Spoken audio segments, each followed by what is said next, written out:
Our feast is grand tonight. Yes, it is.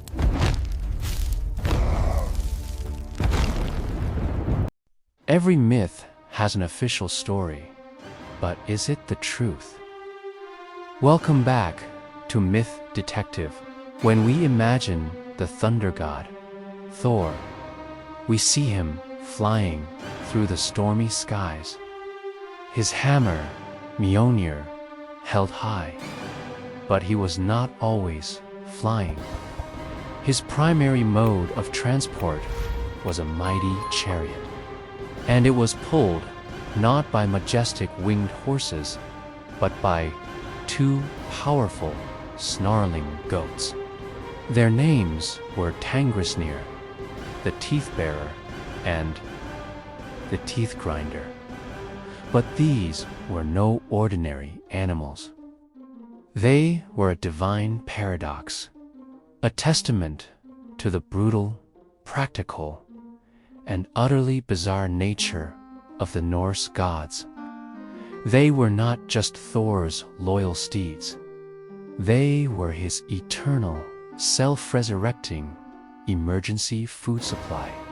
Today, we investigate one of the strangest and most brutal stories in all of mythology.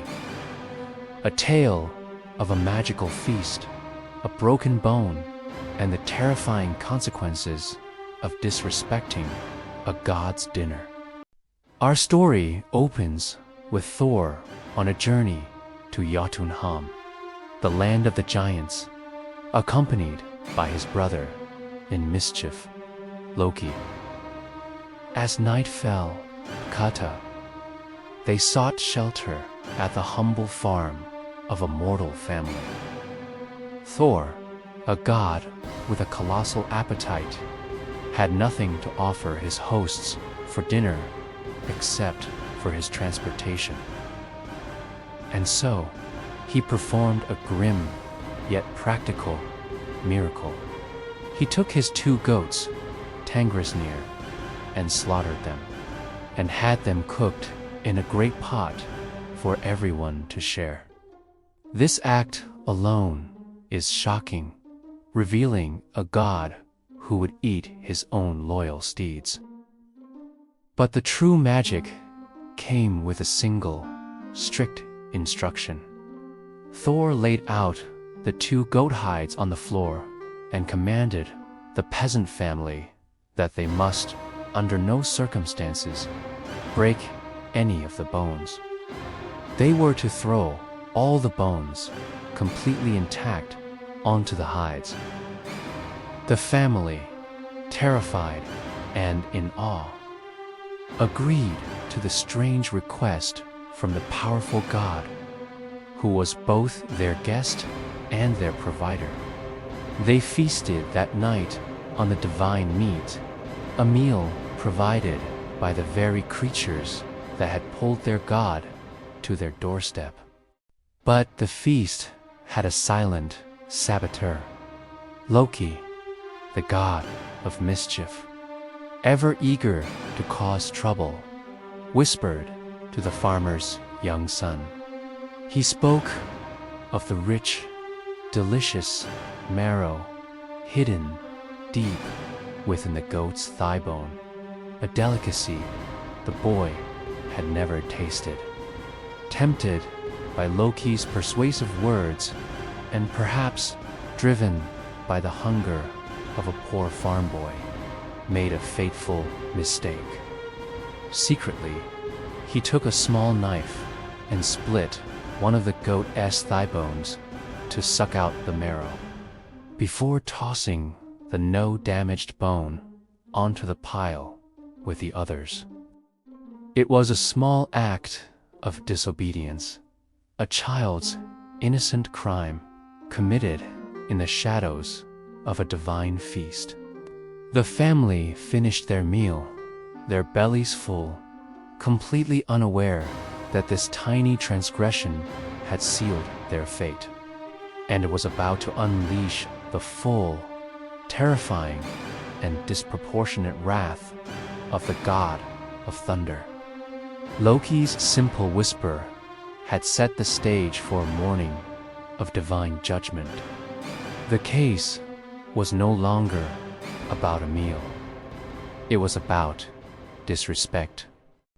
The next morning, just before dawn, Thor performed the second half of his miracle.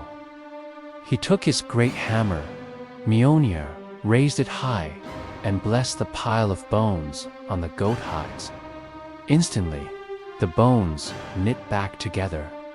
Flesh and skin reformed, and the two goats, Tangrasnir and stood up, alive and whole once more. But one of the goats was limping. It had a lame hind leg. Thor saw this immediately, and his friendly demeanor vanished, replaced by a terrifying, divine rage. His hands gripped the handle of Mjolnir so tightly his knuckles turned white.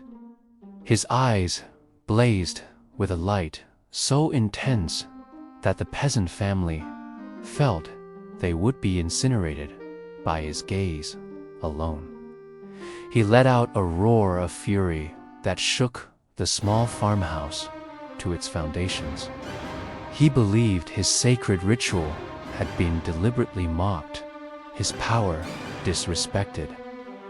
The poor farmer and his family fell to their knees, begging for their lives, confessing their son's transgression, offering all they owned as recompense for the crime against the god's goat.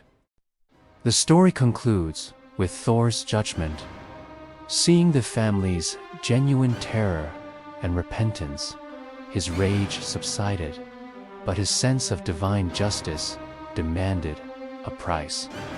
He would not kill them, as his initial fury had suggested, but the broken oath could not go unpunished. To atone for the crime, the farmer had to give Thor his 2 children and his sister, Reyeskla, to be his eternal bondservants. This is the dark truth of the story. It is not just a tale of a magical feast. It is a brutal lesson in the vast, terrifying power gap between gods and mortals. It shows a God who, while capable of providing a miracle, is also capable of a disproportionate, terrifying rage over what was essentially a minor offense. The story of Thor's goats is a chilling reminder of the precariousness of ancient hospitality laws, where a small mistake by a child, instigated by a trickster, resulted in a lifetime of servitude for him and his sister, their lives forever, altered by a single broken bone. The final verdict is in.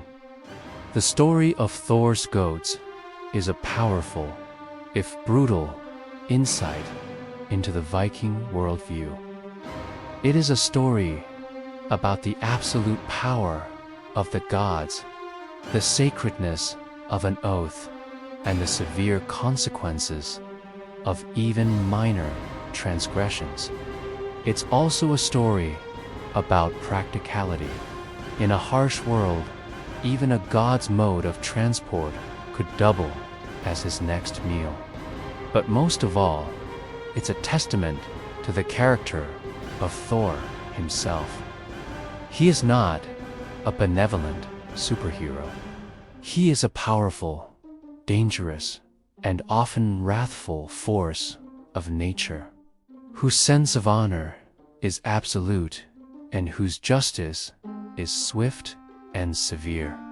And it left Thor with a permanent, limping reminder of the incident, a flaw in his otherwise perfect, divine entourage, a constant mark of a broken oath caused by the carelessness of mortals and the cunning of Loki.